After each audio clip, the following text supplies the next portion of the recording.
Well, these are old wounds and hopefully wounds that have been forgotten and will not get reignited in any way whatsoever. Kamlesh Sutar joins me from Mumbai, the one place that bore the maximum brunt of what followed.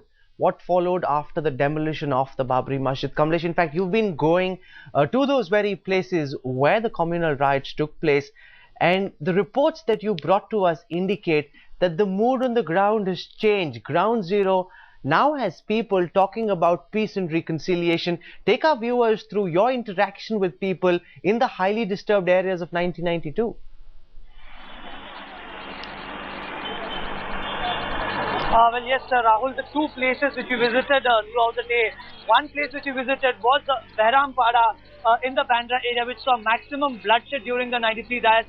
And the other place was the Radhabai Chaul in Goregaon, which triggered the riots when a house was set ablaze in Goregaon, and that set the events in Mumbai where maximum bloodshed. One of the worst riots and worst communal riots Mumbai saw. The people here, particularly the youngsters, they say that whatever the decision of the court should be respected. The older generation who've seen the riots, seen the bloodshed, feel that this should not be repeated again. Whatever they have felt, whatever happened then should be left behind. Bygones are bygones. The decision of the court should be respected. And this is not just one community that is talking about. Communities are coming together. The local peace committees are talking about. One important thing I should mention here is about the Radhabai Chaul, the house which was burnt, and the house that was the epicenter from where the riot started. The house, it now houses an NGO, and the same house now has meetings of local youths who are meeting there for the last 2 weeks and are discussing that whatever decision is, whatever the decision comes, we should not react to it.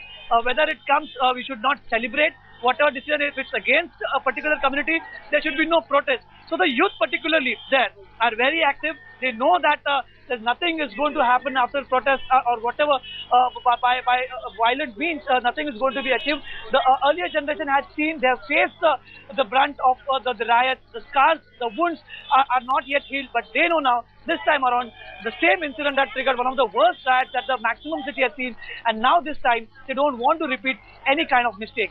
That's absolutely wonderful. It's great to see the youth of this country come out and say, Javed, that what happened in 1992 is no longer relevant to our lives today. We need to look ahead instead of look back, because it's the youth which in several senses will determine how the country reacts to this verdict. And with so many young people, not just in Mumbai, but also all across the country coming out and saying, we want to look ahead, that really sets the platform with which India will really take this verdict, Javed.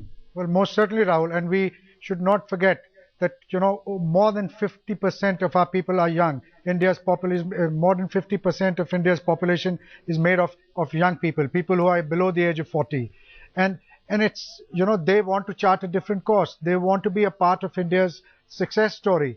And it's also important to note that, you know, people who've been through, who lived through the 80s and 90s, who've experienced the pain and bitterness, have drawn the right lessons. They've learned from experience. They've matured. You know, when you have a bitter experience, you can either turn vengeful or draw the right lessons. I'd like to believe that India has drawn the right lessons, and that we are now, we've come to a point where we are willing to look ahead rather than look to the past. India is now ready for reconciliation, not for confrontation. Okay, I want to go across to our Bangalore Bureau Chief Imran Qureshi joins us. Imran, Bangalore is one of the sensitive locations. Take our viewers through the preparations made in Hyderabad, in Karnataka at this time, to ensure that no matter what the verdict, the situation stays under control.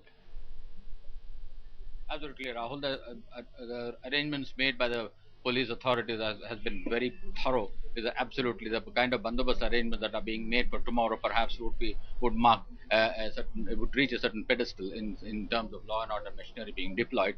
But more importantly, the sensitive areas, like, you know, places like Hubli, which have their own history of communal violence and communal tensions, there the leaders of both the communities have come out categorically and said that there's no point in fighting over this kind of an issue. It is the question of an economic progress of this nation which is going to help all of us, and that is precisely the mode I'm talking of. This is an age group which is past 45-50. I'm talking of that group. Their views are very similar to the views of the under 25 whom we met and spoke to this morning, and all of them had this one single point to make. There's no point fighting about it. Let there be a building, office, sorry, office building built up there, or even let it be a road. It doesn't matter. But as long as this is a place of, there should be peace in this country. This is the central theme. This is general mood that is existing in Bangalore and in Karnataka.